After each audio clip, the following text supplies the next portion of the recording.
Let's look at every single medieval polearm ever used. Hi there, I'm Matt Easton of Schola Gladiatoria, and my specialism is antique weapons, historical warfare and things like this, and I teach historical European martial arts as well. So in my channel I have often talked about lots of different medieval polearms which are featured in, well, archaeologically, surviving examples. You'll find them in museums and castles and places like that, but equally they're featured in medieval art, and in fact some of the more unusual ones we don't have any surviving examples of, but we see them in medieval art, so we sort of know about them, and sometimes they're written about in historical texts as well and described and named. So what we're going to attempt to do in this video is run through every historical polearm that we know about, or at least most of the main ones. I might miss a few of the really weird exception ones, or the ones we don't know names of. I'll mention a few weird ones at the end, but we're going to certainly try and hit all of the main ones. I hope I won't miss any. Now, before I go on, I just want to quickly mention that this video is sponsored by Wondrium, who were formerly known as the Great Courses Plus, an absolutely insanely massive resource for learning. If you want to learn online from the comfort of your own home, on your PC or your tablet or your mobile phone, you can listen to lectures by top lecturers about all sorts of subjects, but we're going to hear a little bit more about that further on in the video. So, medieval polearms. Now, before I start running you through the list, and I'm going to try and be as concise as possible, regular viewers of my channel will know that's a struggle for me, but I'm going to try and be concise as possible. I have to mention namings. So the fact is, we're going to talk about lots of names, many names here that probably you won't have heard of. Even people who think they know about medieval warfare and weapons may not have heard some of these names. In fact, I'm sure not all of you will have heard all of these names. Some of them I hadn't even heard before until recently.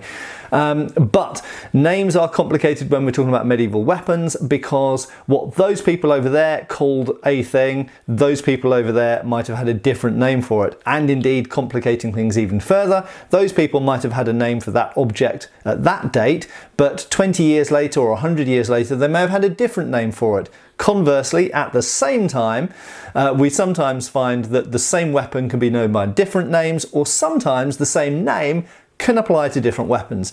So naming of medieval and Renaissance weapons, in fact across a lot of historical periods, is very problematic. I might touch on that briefly for some of these specific weapons as we go through. And also, just to briefly define, what do I mean by polearms or pole weapons?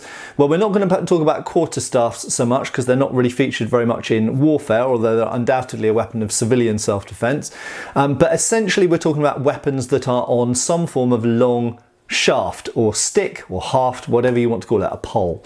Okay, so we're not talking about shorter things like swords and short maces and stuff like this. We're talking about long things that are usually almost as tall as a person, or in some cases much taller than a person. So these are known as polearms or pole weapons. So first up, one of the most important weapons throughout history across the world, whether you go from Australia to North America to Europe to anywhere else, even though we're only looking at medieval European weapons here, is the spear. And obviously we have to talk about the spear first. Now, the spear comes in many different forms, and I could make a whole dedicated video just talking about spear types. God, if we looked at different places around the world, we could have a whole series of videos, possibly even a whole channel.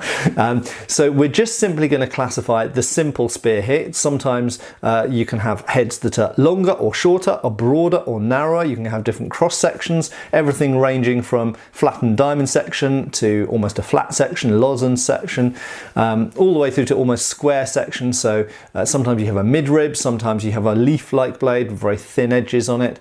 Sometimes it's pretty much a thrust-only weapon, sometimes it has a little bit of cutting potential to it. But fundamentally, spears of various designs of head, and we'll look at more specifically odd spears in a minute, have been around since antiquity, and certainly were around throughout the Middle Ages, and a very important weapon. Now, apart from the exact design of the head, if we talk about simple spears here, not spears that might have their own specific name, which, as I say, we're going to look at in a second, then indeed length of pole plays a very big part in how that spear is used. So for example, we know that in the 14th and 15th century, there was a relatively brief vogue for what's called the short spear. And the short spear in this case was even perhaps shorter than a person. So I'm 6'1", so it might be 6 foot, or it might be anywhere between 5 and 6 foot. And the reason this was particularly popular at that time is it was used by fully armoured knights in very close formation melees, so where you couldn't wield a longer weapon. So a spear was still a very useful thing, in many cases better than a sword, but you didn't want a very long spear because in these crushes and in these melees and in armoured fighting, which comes very close to wrestling distance, a shorter spear is more useful. But at the other end of the spectrum, you've got the pike. Now, I'm sure many of you will have been expecting me to list the pike as a separate weapon, but I don't really see it as a separate weapon. A pike really is nothing but a very long spear. How long? Well, 16 foot, 18 foot, sometimes even 20 foot long. Sorry for those of you who use the metric system, but I still think in imperial, I'm afraid. But we're talking about very, very long spears. Now, clearly when something's that long, it's usually intended to be used in formations in a very specific way. And that is a great topic for a future video, the use of pike blocks, which is something that started to come around in the 14th century, used famously by the Swiss, but also used by the Scots in the form of the schiltron, and to some degree the Northern Welsh as well. So it's something that appears in various places. We could say convergent evolution in the 14th century in various parts of Europe. Of course, the pike block was around in ancient times as well, in forms of the Greek phalanx and such like. So pike was not a new idea, but it was something that was revived in the late medieval period. And indeed, it carried on right the way through into the age of pike and shot, hence the name, where you would have... Right, so on to the next weapons. So the next weapons we're going to look at are essentially derivatives of the spear. Now, you could say that everything on a pole is a derivative of a spear. Yes, that's kind of true. But these are the closest relatives, okay? The closest relatives, or descendants, should we say, of the spear. Now, many of you may have seen a specific type of spear known as the boar spear, which has a crossbar just under the head. And this is to prevent the boar from running too far up the shaft and attacking the person using the spear. Now, undoubtedly boar spears were used in war, but they are primarily a hunting type of spear. But there is a warlike spear, a martial version of the spear. I won't say version, but there's a martial spear, which is sometimes mistaken for a boar spear, and that is the famous winged spear. Now, one of the reasons that I'm listing this one first is because it's one of the earliest offshoots, should we say, of the spear. So these first appear in the early medieval period, around the 8th, 9th century are the earliest examples that I know of. Certainly by the 10th century it's actually quite common.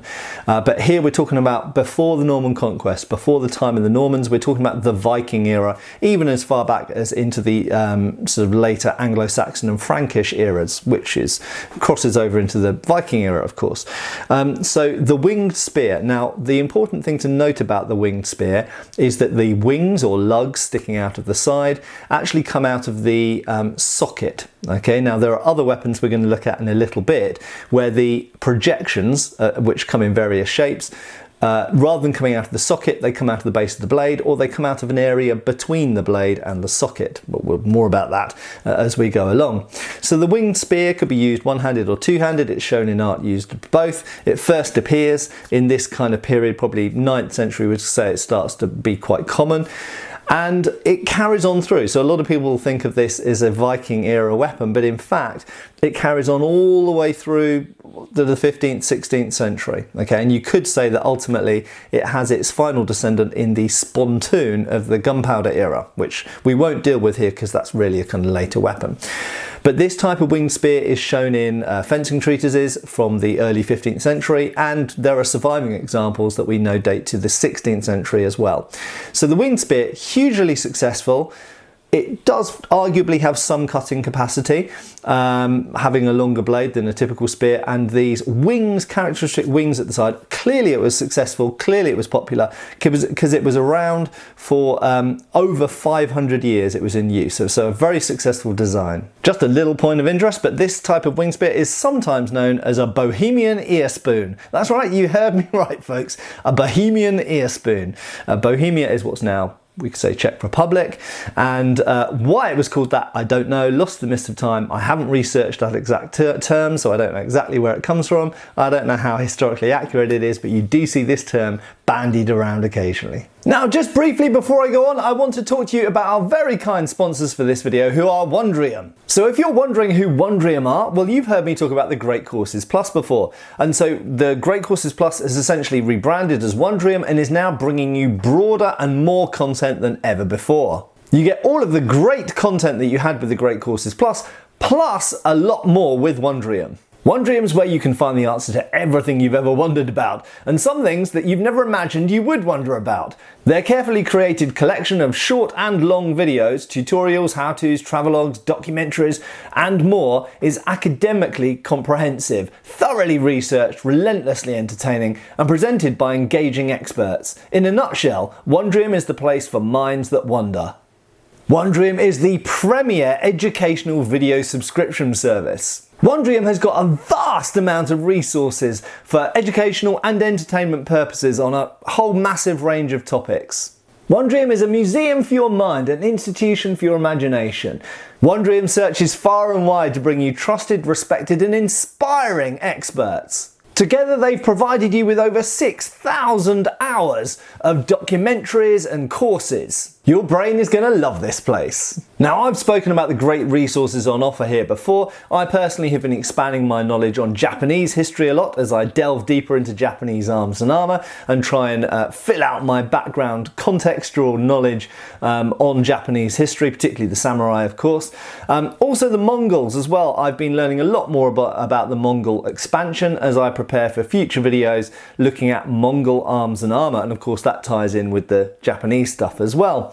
But most recently I have been looking at a lecture on the late Middle Ages. Again, this ties in with certain things, certain videos that I've been preparing and just my own general enrichment, trying to broaden my knowledge base. Obviously I have a pretty good foundation in the late medieval period myself, but some of the content that's on here on Wondrium is absolutely full and deep, and it helps me essentially kind of fill out a lot of the gaps that I don't necessarily know. The particular lecture that I'm looking at the moment is led by Dr. Philip Dayleader, who's an Associate Professor of History at the College of William and Mary. I think one of the most interesting concepts presented in this lecture on the High Middle Ages is actually that of class, and how we view social class today is really quite different to how social class was viewed in the High Medieval period, High Middle Ages. Particularly how you've got the three estates in the medieval period. So you've got the clergy, you've got the nobility, and then you've got the people, most of whom of course were agricultural, though not all, and how these were the defining features for which class you were in, which of those three estates you were part of. So it wasn't purely based on how rich you were, which is, I think, how a lot of the modern world views class today. I'd honestly never actually thought about social class defined in those contrasting ways between the medieval world and the modern world. Mind blown. So if you ever thought about trying the Great Courses Plus, now Wondrium, before, now's a great opportunity to give it a try, because I can offer you a free trial. It's an absolutely free trial, there's nothing to lose, and if you want to show your support for my channel as one of my subscribers here, then go and check it out now, which you can do at wondrium.com/Schola Gladiatoria, which you can either type into your browser, or indeed you can click the link in my description below and you can begin your free trial right now. So go and check that out. Thanks for sticking with me. Now let's get back to the main content of this video. Now, next up is a related type of spear, but really kind of later in period. So we're looking at primarily mostly 15th, 16th century here.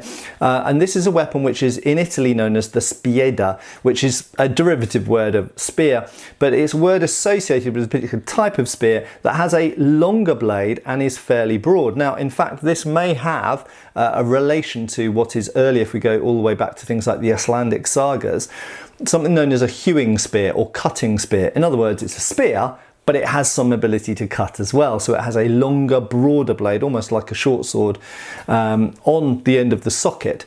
And this is, we would call it a spieda.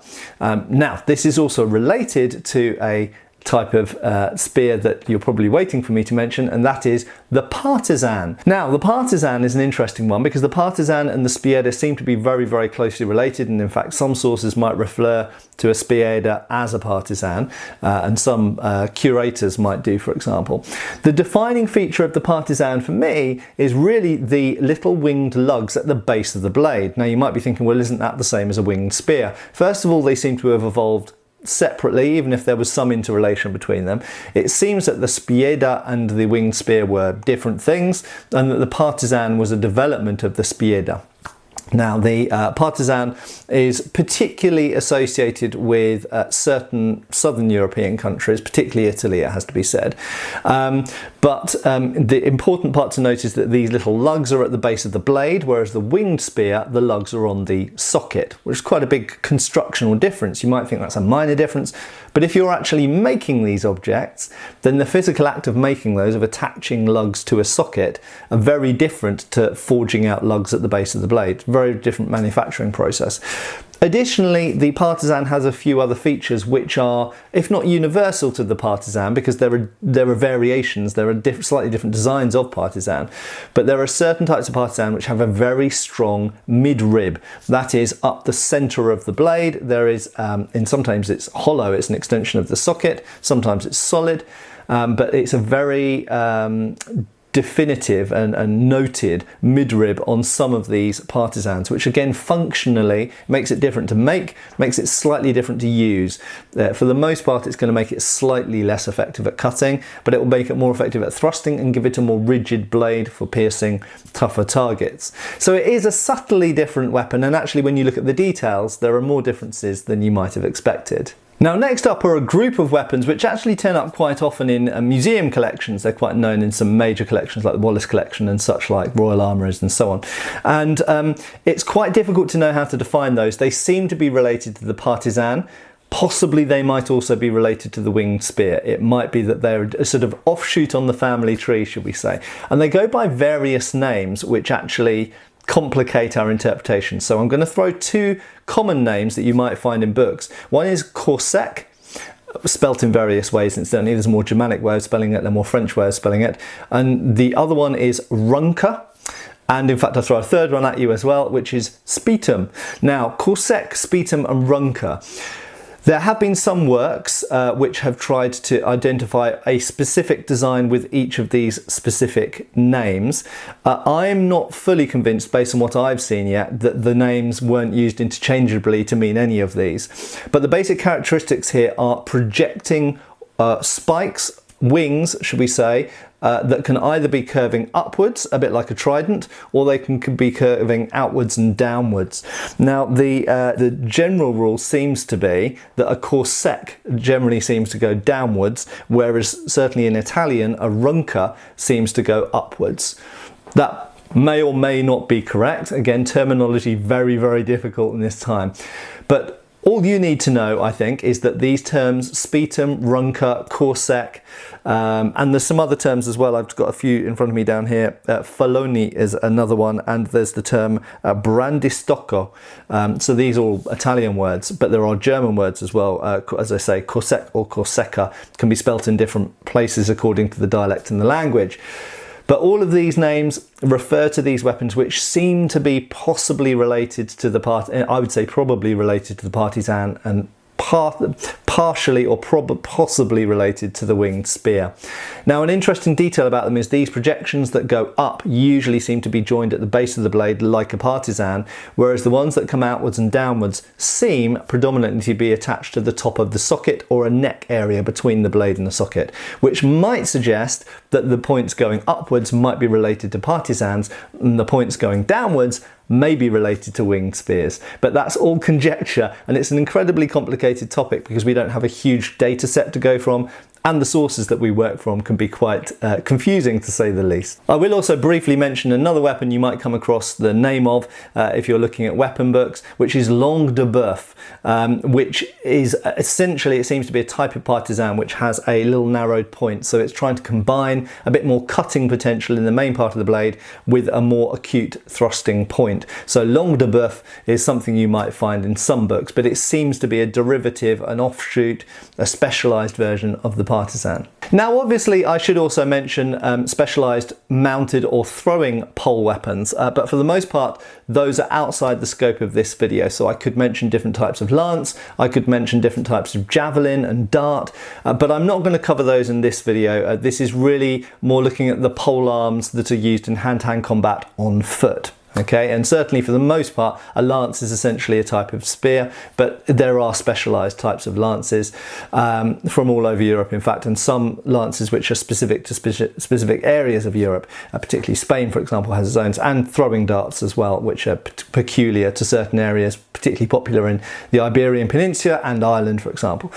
But the final type of main hand-to-hand combat polearm used by infantry that I'm going to talk about is the Allspiess or Allspiess.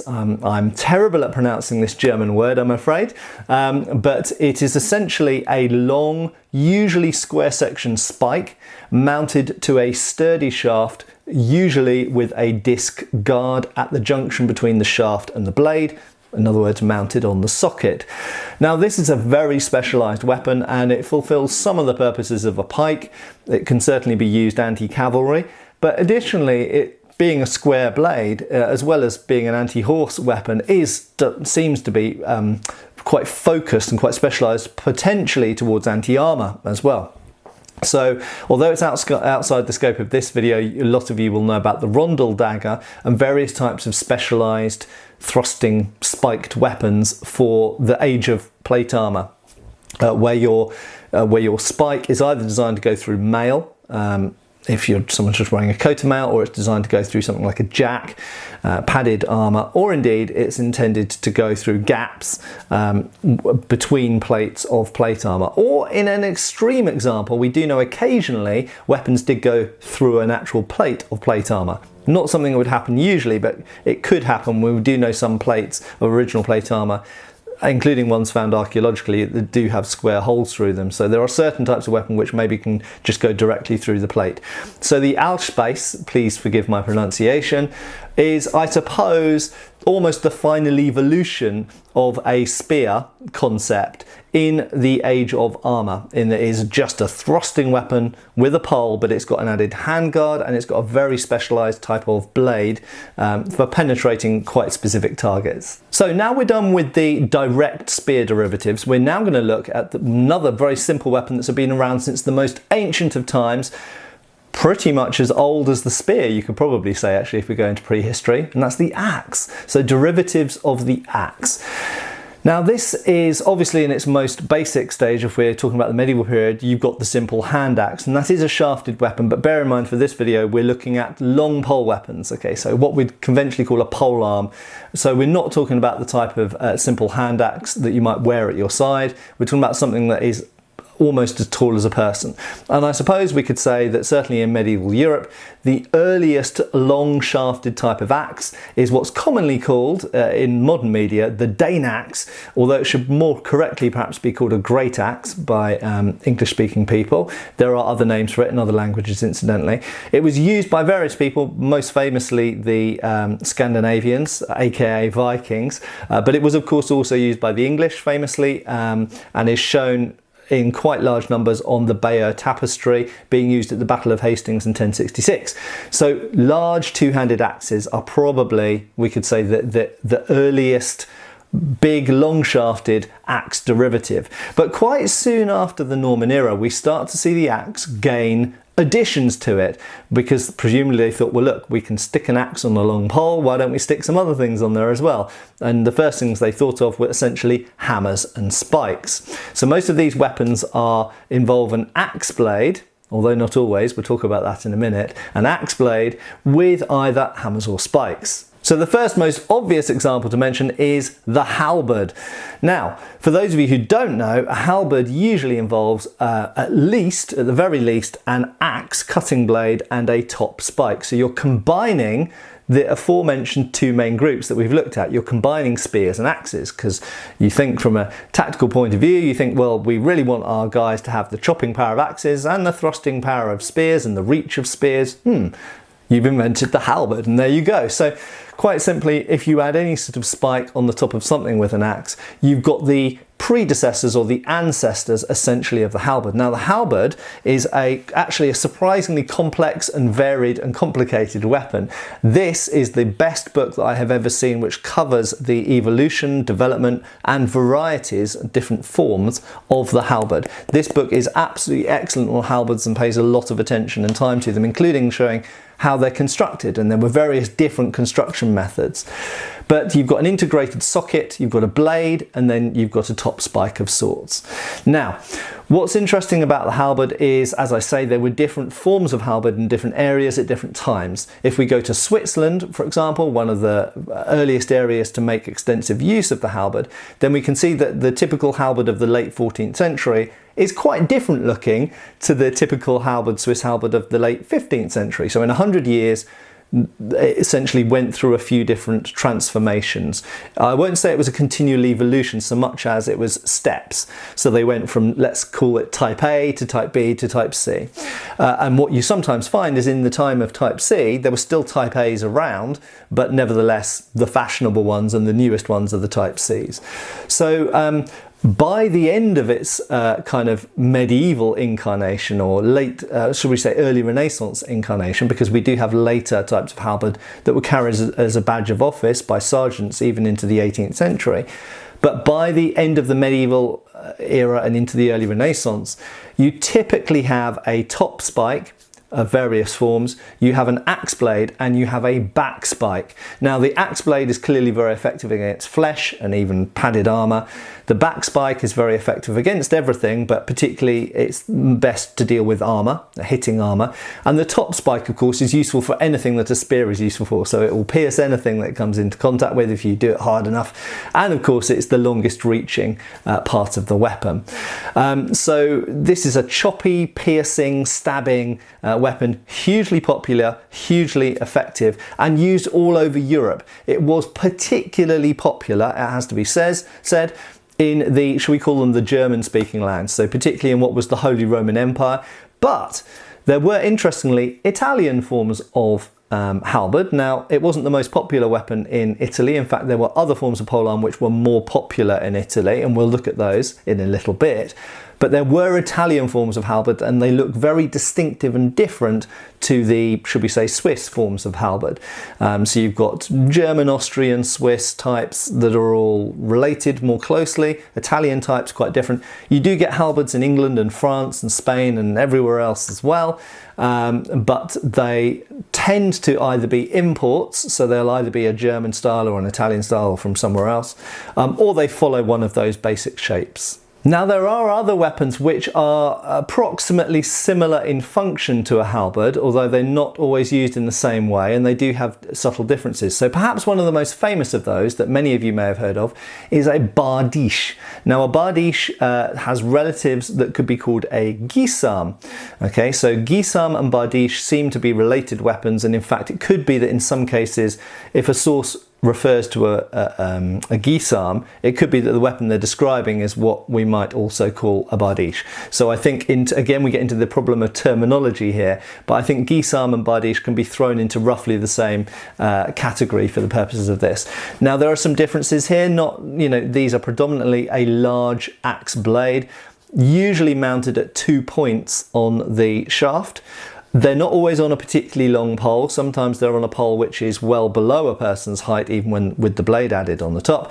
And the top part of the axe blade forms the spike. Now that's the defining feature here, is these weapons, not always, but usually the top of the axe blade forms the thrusting spike. So it's not a separate spike from the axe blade. And again, there are types of halberd, particularly in the early development of halberds, which are also like this as well. So it's quite a complex relationship between these two things. And it's, if you think about it like a family tree, and at some part this this, in some point in the history, this branch split off into two different ways, and you end up with a Bardiche here and a different type of halberd up there and this kind of stuff. In some cases, it can also be convergent evolution. It's not necessarily always a direct tree. Sometimes it can be little separate trees that happen to end up in the same result.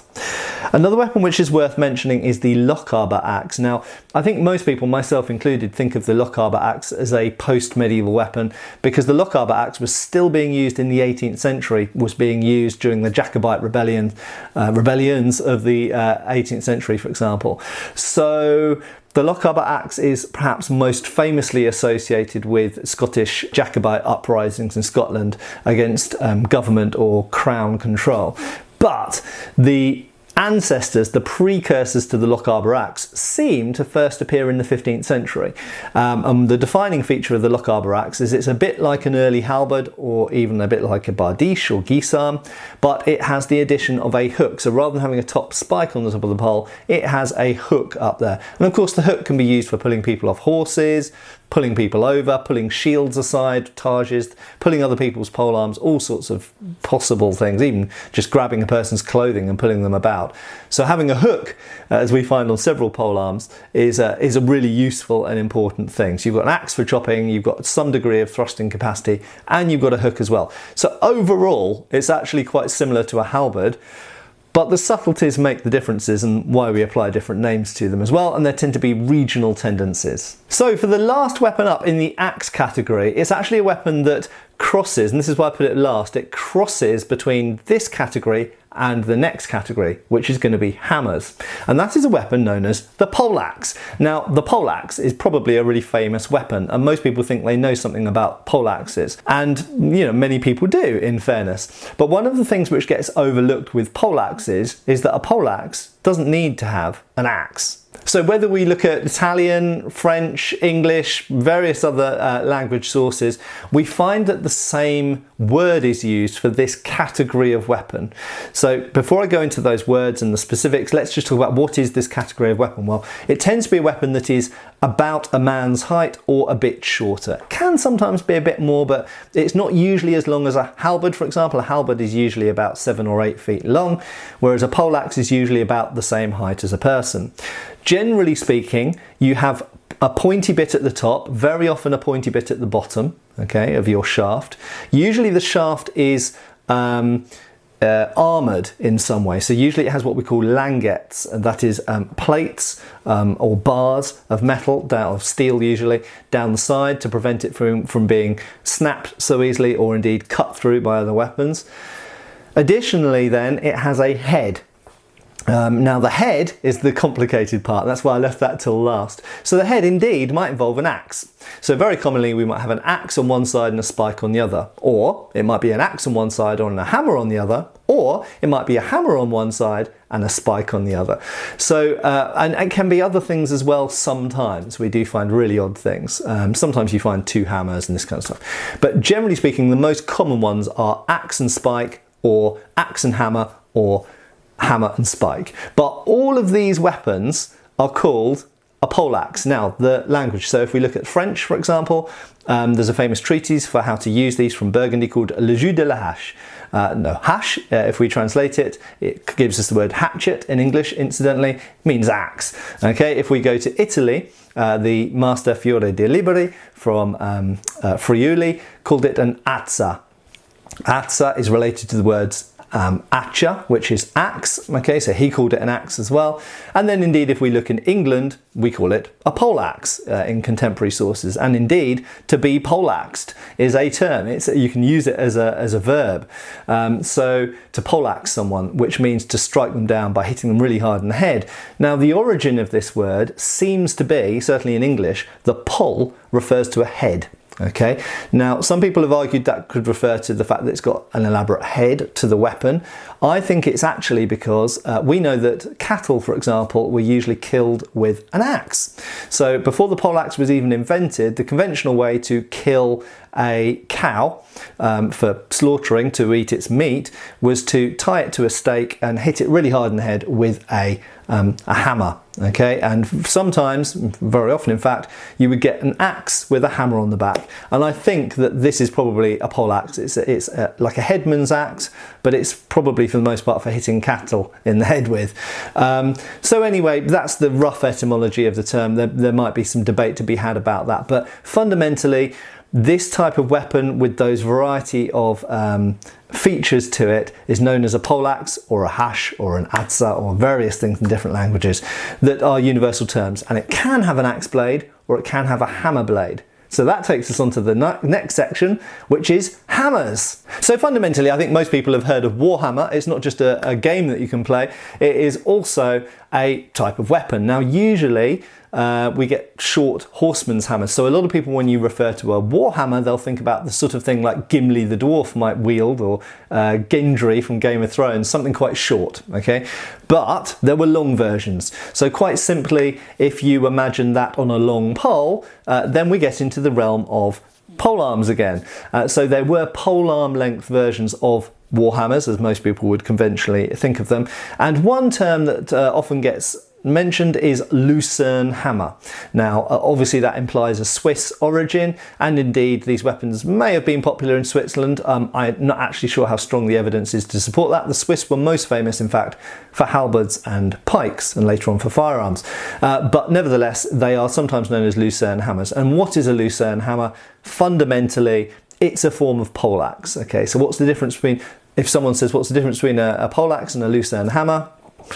Not an awful lot, really. A Lucerne hammer is a particularly skinny sort of pronged hammer head rather than conventional kind of blocky hammer head. So it's a particular design of hammerhead backed with a spike, and then again you've got a spike at the top and a spike at the bottom. So fundamentally it's very, very closely related to the poleaxe, and in other terms it shares the basic characteristics of the poleaxe. It's a similar length. It has a spike at the top, it often has a spike at the bottom, and it often has some form of iron or steel reinforcement for the shaft to make it quite a bulky but a very strong and robust weapon for fighting in armour. And the final type of polearm hammer that I'm going to mention actually often gets overlooked because it's not at all a glamorous weapon, but it's certainly something that was definitely used, and despite the fact it doesn't get mentioned much in sources or any sorts of modern books, you see it in medieval art. Not infrequently, and that is a type of mallet. Now, this type of weapon probably went by various names, and I'm not going to get into that now because it's a topic that I need to do more research on, so I don't want to say things which I think are likely to be wrong. Not to say that I'm never wrong, but I try not to be. So this is a type, we'll call it a mallet. Okay, now these can be made of various things. Sometimes they have a wooden head that is added to, so there are mentions in some sources of leaden mallets, so it could be a wooden head that has lead cast into it, or could have lead shod, could have a lead wrapped around it. It can be iron wrapped around wood, or indeed it could be a fully iron or steel head, or some other type of metals, latten or brass equivalent, copper alloy. So fundamentally it is a bludgeoning but mallet-like or hammer-like head on the end of a long pole, and these usually have a point at the top. That's the reason of having them on a long pole. So you're combining some of the benefits of a mallet, which has a lot of percussive force, with a spear. So yes, you can fend off cavalry with it, but yes, if you come up against a knight, you can hit him really, really strong in the helmet and he'll go down anyway. There has incidentally been quite a lot of modern sources which have talked about the possibility that English archers carried mallets, and there's some debate about this, so I'm not going to state that as a fact because again more research needs to be done on that topic, but just so that you know, sometimes these kind of scaled up and kind of leaden mallets are associated with English archers, but whether they actually had them or not, I have to say I'm quite dubious about. So next up is a super important category of weapons that I could talk a lot about, but I'm going to run through really, really quickly and say that they are bills. Okay, now on their most fundamental level, the bill is related to the bill hook. For anyone who doesn't know, a bill hook is an agricultural tool used for lopping branches off trees, pollarding trees, and things like this. So it's very clear, I think, that in the early days and its first appearances, and we have to go back quite early, it has to be said, to the early medieval period for the first appearances of military bills, it does appear that the earliest military bills were simply bills that had been stuck on a long pole. And in fact, some agricultural bills are already on a long pole, and they were taken to war because if you can chop branches off a tree with it, but then you can hit people in the head with it. It's as simple as that. Much the same as axes and other types of weapons we'll get to in due course. So the bill was then evolved and developed in different places in different ways, with the result that by the 15th century, we could possibly say by the late 14th, but definitely by the 15th century, there are regional specific styles of bill. So what does the bill involve? Fundamentally, it's usually a main hook. Okay, so the thing which defines the bill is a hook with a cutting section on the inside. So a little bit similar to a halberd, whereas a halberd blade looks more like an axe or a hatchet or a cleaver, the bill actually has a more sickle-like inwards curve. Some of them are less curved, some of them are more curved, some of them are more hook-like, some of them are more cleaver-like. There's variation. So you've got that, plus you've got a spike on the top, plus you've usually got some form of hook or spike on the back, although not always. And additionally, the top spike is not always in line with the pole, sometimes it is offset. By the 15th century, one of the most common forms or popular forms, widely known forms of bill is the Italian bill, which could be more correctly termed the roncone, but it was in period sources sometimes called the ronca, sometimes the roncone. But essentially it's the most common type of bill that you will find in museums today, or indeed if you just go and Google and search for bill polearm, the most common style that will come up is the Italian bill because they've survived the best. They were kept in arsenals or kind of militia, storage arsenals for keeping weapons. They went into museums. Some of them were very ornate and very nicely made, so they were looked after and kept. However, you do absolutely find bills from other areas. You find bills, some bills from the Holy Roman Empire, but fundamentally the bill and the halberd clearly did a very similar job. So what's clear is that generally speaking in the Holy Roman Empire, that is Germany, Bohemia, Austria, they preferred the halberd, and in Italy and England they preferred the bill. Okay, now I mentioned the Italian bill being the most common and popular, but the English bill was also very popular weapon at the time. It just hasn't survived so well. However, a lot of remnants of them have survived from the famous shipwreck, the Mary Rose, which is Tudor, Henry VIII's flagship that sunk in 1545. And in fact, a great number of shafts, of the actual shafts themselves from bills have survived, and remnants of the heads as well. And archaeologically, we could see the shape of the heads from the remains, the archaeological remains. So we know from that and surviving examples, there's one good surviving example in the Royal Armouries in Leeds in England, and we know that the English bill is a very different shape from the Italian bill. So they're a point of minor interest, but they fulfill similar, they hit similar points. You've essentially got a curved, inner curved chopping bill blade, you've got a point at the top and you've got a point at the back. But hugely popular and important weapons.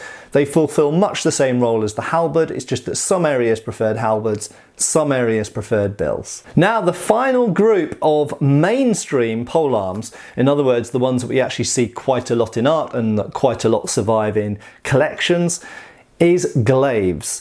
Now, glaive is a problematic term. I've termed this group glaives because I think in the English-speaking world, certainly in the UK and America, Canada, Australia, most of us know what we mean by a glaive, and it's a bit like a sword on a stick. So if you imagine some type of fairly long cutting blade that you would find like on a sword, but mounted with a socket to a long polearm shaft.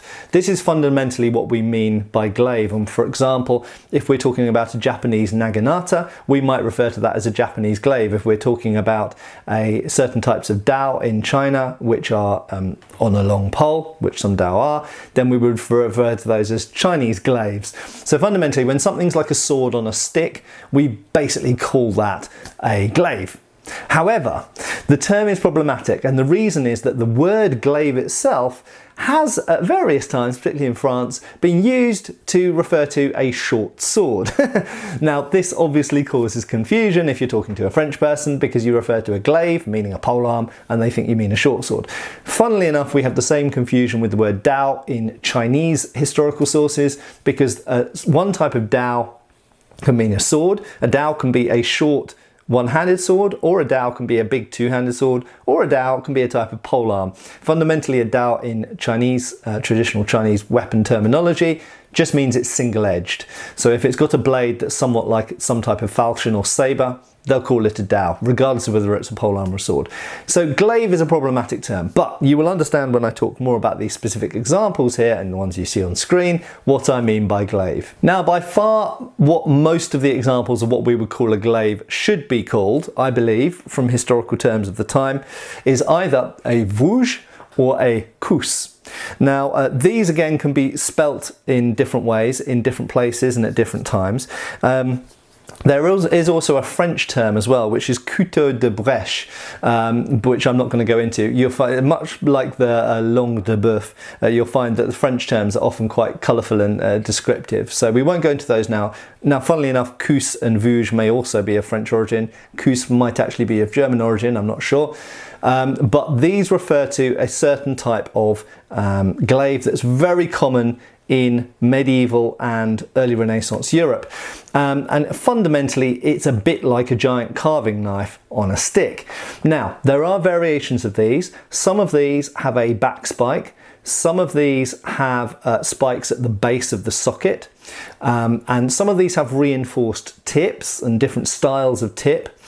And many of these have languettes, that is reinforcement down the shaft. And it should be said that's quite common actually with all of the polearms that we've spoken about here, with the exception of spears. Spears have to be light to be effective. But most of the cutting polearms that we've looked at here can have languettes. And some of them also can have a guard. Now, what's interesting is that the little guard that you often find on this guard that you find on things like an alspice and also on many poleaxes can also be seen in medieval art, particularly 15th century art, associated with weapons that we would call glaives or perhaps vouge or cousse. So indeed, there seems to be some association between a poleaxe-like shaft but then a different blade, in this case being a more glaive-like blade, as an alternative to the poleaxe. And it has to be said, these weapons as a whole, these various forms of vouge and cousse and what we would call glaive, seem to be particularly associated with France. And in fact, the bodyguard of the kings of France, who were the gardes écossais, they're French, they were traditionally equipped both with bows and glaives. So the glaive is in many ways seen as a very iconic French polearm, in a similar way to how the halberd is seen as quite an iconic German or Germanic polearm, and the bill and the partisan are seen as very iconic Italian polearms. Incidentally, all of these polearms could be found in all of those places. It was just that there was a preference, a cultural preference for certain of them. So the glaive, a particularly French weapon. Now, I'm going to have to read this one. There is a German term which is associated with a type of glaive, which is a Trabantenkuss, which you'll notice the end bit of that is kuss again. And there is also the Gardekuss. Now, Gardekuss just means the kuss of the guard. So these were often guards' weapons. And what's interesting is, just like the bodyguards of the kings of France, we find similar things in other areas, I believe in Vienna, where you actually have a personal bodyguard that have these weapons. Why were they associated particularly with bodyguards and kind of state procession type things? We don't really know. It could have been as simple as the fact that they're quite easy to decorate, or it could have been that they are effective against people who are not wearing armour, so they're an effective polearm for crowd control or bodyguarding. We don't really know. There's many theories, but fundamentally they're often associated with bodyguards, these glaives. So next up, the category, which is not a small category, it has to be said, probably not as big as the ones we've looked at so far. And also it's a category which doesn't get as much attention as it should do, but for anyone who studies period sources, particularly art, you will see these weapons turn up time and time and time again in the background. Usually one over here, one over there, in occasional pages. So they're omnipresent, but they're not very common. And that is forms of club or mace. but in a polearm version. So most people think that they're familiar with certain types of mace and spiked club, which we'll look at the names at in a minute, but there are long polearm versions of them. And the funny thing is that unlike modern fantasy reconstructions or novels or role-playing games or video games or movies, often these weapons are represented in their short form because people want to hold them in their hand and use them like a sword. But if we actually look at medieval art, they actually appear far more frequently in a polearm length, so usually as tall as a person or taller. Now, the most famous example of this seems to have been known in the time for understandable reasons as a Morgenstern. Now, a Morgenstern literally means morning star, okay, it's German, and this type of weapon does appear quite a bit in German or Holy Roman Empire art, but it has to be said it also appears in French, English, Italian, all sorts. So it seems to have been a weapon that was common all over Europe for a very good reason. It was cheap. Now, what do I mean by that? Well, quite simply, anyone could make one. Anyone with access certainly to a basic blacksmith, or frankly, even to some modern hardware from a local DIY or hardware store. So if you've got access to some spikes and some wood, you can make one. So it's a long pole, essentially a blob of wood on the end to give it some mass, and then usually a band of iron around with some spikes in it, and a spike at the top, very important. If you've got a long pole, you want a spike at the top for being able to thrust and keep away cavalry. But the spikes around are obviously used for bludgeoning anyone who's too close to you, or indeed horses, making horses go away, or just generally causing mayhem.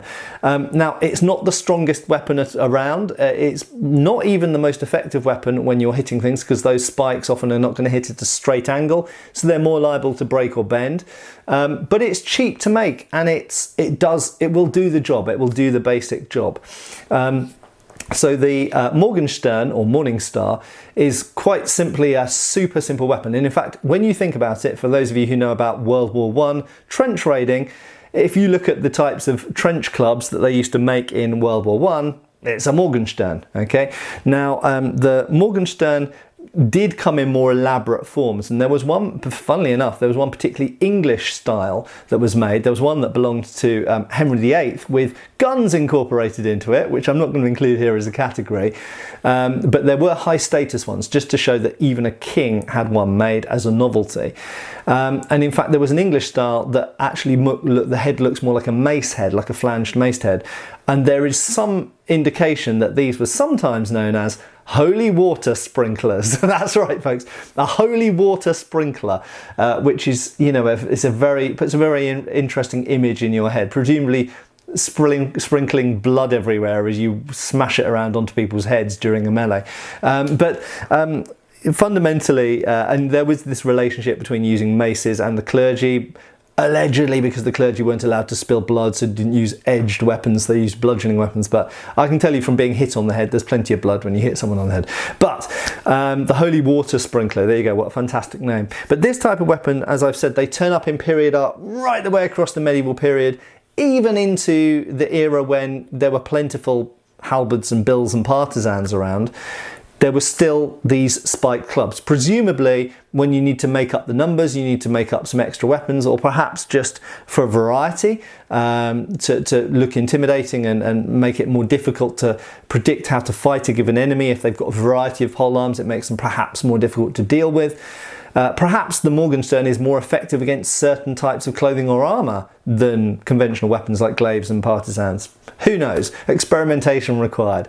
But nevertheless, it's a weapon that's omnipresent and was always around all over Europe and really doesn't get as much attention or love as it should do. Now, a very close but famous specialised weapon, which is very closely related to this, you could even say it's the same weapon almost, is the Godendag, which means good day. So it's funny that you've got the Morning Star, the Morgenstern, and the Godendag, the good day. It almost makes you wonder if actually linguistically they're the exact same weapon, and I suspect that's the case, or one was an answer to the other. But basically, the Godendag was the famous, almost national weapon of the Flemish, of Flanders during the 14th century. So during the 14th century, the common soldiery of Flanders decided to develop a specific anti-cavalry weapon, or just anti-knight weapon, actually. You use it against anyone, whether on a horse or on foot. And it's essentially a very large stout stick of quarterstaff length that gets wider towards one end, is iron shod and has a spike at the end. So essentially you've got a very powerful bludgeoning club, but it's also got a spike so you can use it as a spear. So you can still have your pike, your early form of a pike block basically to fend off cavalry. You can still fight against people using spears or lances with it, but when you get into the melee, you've got a very powerful striking weapon which will overcome armour by virtue of how powerful it hits. Now, a complete list of polearms used in this period wouldn't be complete without mentioning flails. That's right. And I came across an awesome German expression actually in this book again here, which I'd never heard before, which is a Kettenmorgenstern, which is interesting. So it's a Morgenstern, but with Ketten. Now, I haven't looked up what Ketten means, so German viewers, please comment underneath. I imagine it means articulated or chain or something like that. But essentially, it's a flail, okay? And flails in this period, they weren't used hugely. Certainly they seem to be one of the more uncommon polearms, but they did exist and they were used. Unlike, again, in movies, they weren't usually short sword length weapons, they were usually long polearm length weapons. Perhaps they were most famously used by the Hussites. The Hussites used them particularly from war wagons, but they did just generally use them. They were famous for using them. But additionally, they were also used by other people, particularly within the Holy Roman Empire. I suspect once the Hussites would make them famous, they probably got a bit of media attention for the time. And for example, Emperor Maximilian is shown using them, and they're also shown in Paulus Hector Mayer's fencing treatise as well. So they appear in treatises. They were clearly used by noblemen for fun, for sparring and fighting in armour, tournament fights, and they were used in war as well. And essentially they're like an articulated Morgenstern, they're an articulated club. They can come in various forms. They can either be basically a long pole with a short heavy pole attached to it, which has spikes or weight added to it, like iron shod, or they can have a short length of chain and have a spiked ball at the end. So that's almost like the typical Morgenstern, but just detaching the head and attaching a short articulation in there. So clearly a related weapon to the Morgenstern, but just with that added articulation for fun. So those are the main categories of medieval and early Renaissance polearms. I think I've pretty much covered everything. I'm purely, to finish off, going to mention two categories which I haven't mentioned so far. One are agricultural tools that are used in war, and sometimes they made specialised military versions of. They are principally either the scythe, and sometimes you see things described as a war scythe, but they seem to be pretty much a scythe blade, instead of mounted sideways to the pole, mounted in line with the pole. And this fulfills a very similar end result to something similar to a bill, similar to a glaive. So a war scythe, there you go, it's kind of a repurposed or in some cases specially made scythe for war. The other example is a fork, and forks used for baling hay clearly can be used as a weapon, and clearly a lot of militia or kind of levied troops, drafted troops essentially, would have used whatever they had to hand. If they didn't own a spear, they'd use a fork. You can still stab someone with it. And in some cases we do occasionally see militarized versions of forks, presumably because someone thought it looked cool and it would certainly do the job. So they were clearly specifically made as weapons, but still look somewhat like an agricultural fork, but usually better made and a bit more robust. And very occasionally we see a crossover where I have seen one of these where a halberd had a fork for the point. So instead of one single point, it actually had a fork at the top. So it was kind of like a halberd fork. So sometimes people made up wacky combinations just because they felt like it. And very finally, there are some polearms that just don't have any names. We don't know how to describe them. So if we look at the Maciejowski Bible, for example, we see a couple of things in there that we could roughly describe as large cleavers. Now, whether we call them polearms or not, I'm not really sure that they're long enough to qualify as polearms. One of them looks like a shortened glaive. One of them looks like a big chopper, like a meat cleaver. We don't really know what these are, we don't really know what they were called, but they do appear in medieval art, not just in that source, but in other sources as well. And then finally, you get things which you could broadly term one of the categories that we've just looked at, but they don't really fit into that category. They're just a thing of their own. Like this example that I'm showing now, which I would loosely term a poleaxe, but as you can see, it's not really a poleaxe. It's got a crossguard, it's got a fairly short shaft, but it does have points at top and bottom like a poleaxe. It does have a sort of elongated axe blade. It's an odd thing. I think it's basically someone's weird and wacky cross between some form of bill and a poleaxe, but very cool looking result anyway. I hope this has been super useful for you and interesting, and I've been meaning to do this for a while actually, and it's no small undertaking to try and get all medieval and Renaissance polearms into one video, and I'm certain that I have overlooked some. By all means, mention underneath this video anything you think I've skipped over, anything weird and wonderful that you've seen, great examples, either surviving or in art. Maybe I can make a future video about that. Thanks for watching, thanks again to our sponsors, and I'll see you back on the channel again really soon. Cheers folks! Thanks for watching. We've got extra videos on Patreon. Please give our Facebook a like and subscribe if you haven't already. Cheers folks!